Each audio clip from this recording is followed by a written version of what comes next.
Alright, this cut here, I call it a Superman cut. Um, I did some things in this cut where it was my first time trying it, and this is a really good hair texture, and I felt like I could have done better, maybe like the second time around, but I didn't really know his head shape 100%. So here I'm going in with my speedos. This is maybe like a OA, and that's probably close to maybe a 1.5 or a 2, I'd say. And I'm just debulking it all around. This is going to allow me to set up a rough draft for myself because the technique I wanted to go in with was just blade work all the way into where I wanted the taper to be. I wanted to keep it like a high and tight because that's what he was going for and that's what he was used to. So I kind of wanted to keep the same silhouette as his hair is naturally, and then just go from there. And if I have to, gradually work my way up. And that's what I did here. I'm just going in, open to close, just trying to get a gist of where everything is going. In some spots, they have like some super hard lines, and that's just based off of his head shape. He's gotten like a super high haircut before, so it allowed him to have a lot of time to grow back. And it was his first time here, so it was well there. I don't cut that no more, but it was his first time there, so he actually needed the haircut. And here, as you can see, like I was just going over it. Certain hairs were still hitting harder than others, and that's like where now I'm cleaning up at and everything from my shaver. Still trying to keep that guide right there so I can see where my lines are, and I still don't feel like I did a good job on this one.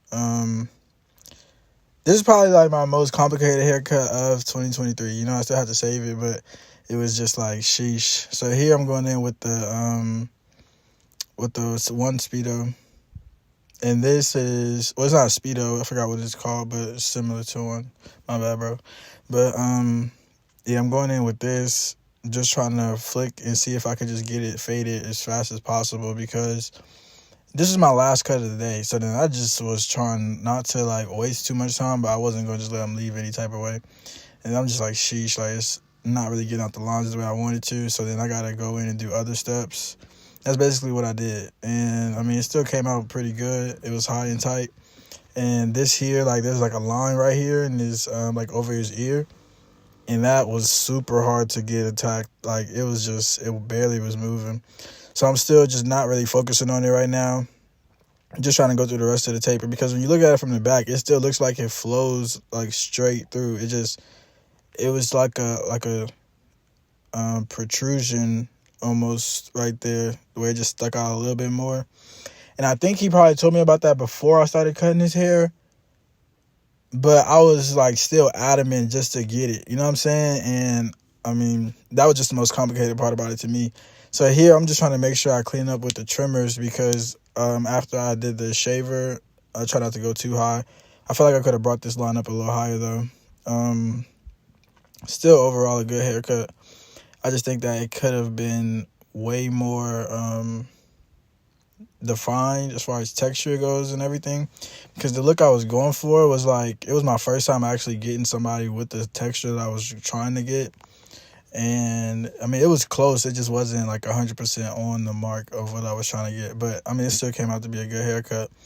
And then with the shear work, I just left a lot of space up there so I could actually go in with the shears. The highest I went was a 1.5, so I didn't need to go in no higher, I didn't think, but I wasn't really thinking about the manual work. This haircut was, the time on it was 1 hour and 43 minutes. I was doing other stuff as well, but like I just sped up the whole video. That's why it's this long. But yeah, 1 hour and 43 minutes plus, and I'm like, sheesh. It was ridiculous. And I don't know, I felt like I wasn't conditioned enough at the time. I don't think I was at all. And I was just making extra steps for myself mentally and physically. But I mean, the transition still came out to be super like splendid when I was looking at it. And I'm just like, all right, you know what I'm saying? Like in my head, I'm like, okay, this is harder than I expected. But then like when I'm actually doing it, I'm like, okay, yeah, this is turning out to be like, you know what I'm saying, one of them ones. And just learning his hair texture, I feel like this was something that kind of challenged my expertise as well, because I've never cut someone with such fine hair texture. And his hair texture, like, it just flows. Like, you just see the Superman look. It just flows naturally. And I was just like, okay, I got to make this silhouette fit his crop. You know what I'm saying? Like, just the way he wants his hair on top, I just have to make the silhouette fit. And I felt like I accomplished that goal. As you can see how high it is right here, I did want to keep enough of the hair in the front so the curve could be a little more visible. I feel like I could have went up higher on that as well.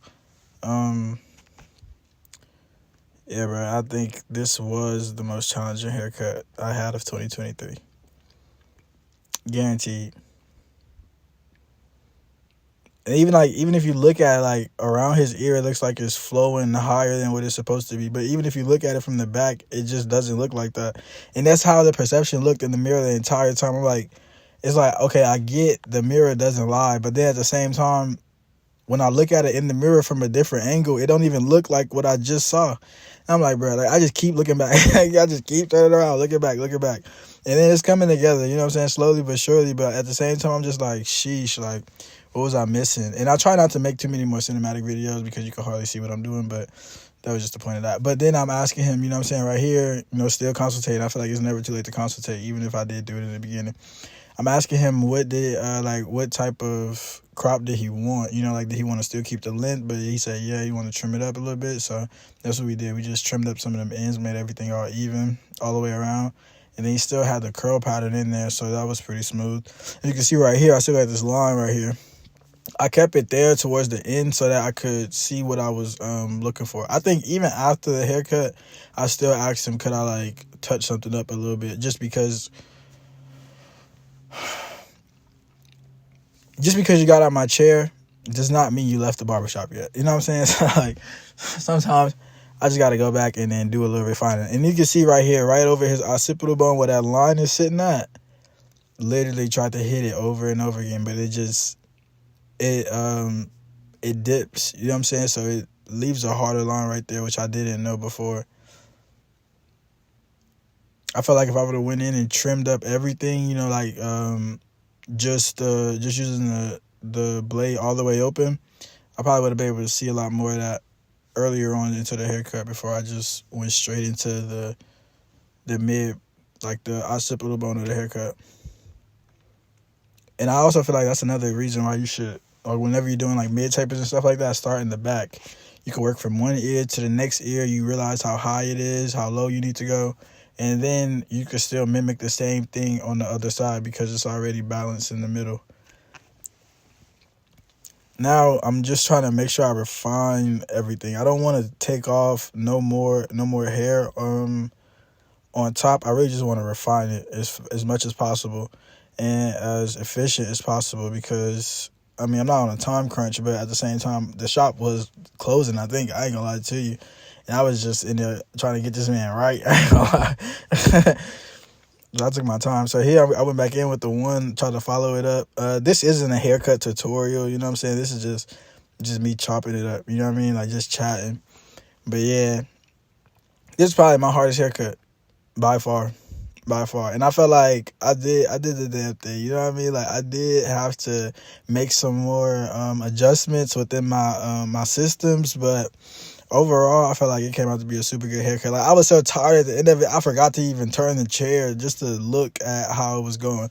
Like, that's how challenging it was for me. And I felt like I accomplished, you know what I'm saying? I stepped up to the plate and ate. And here we doing the eyebrows.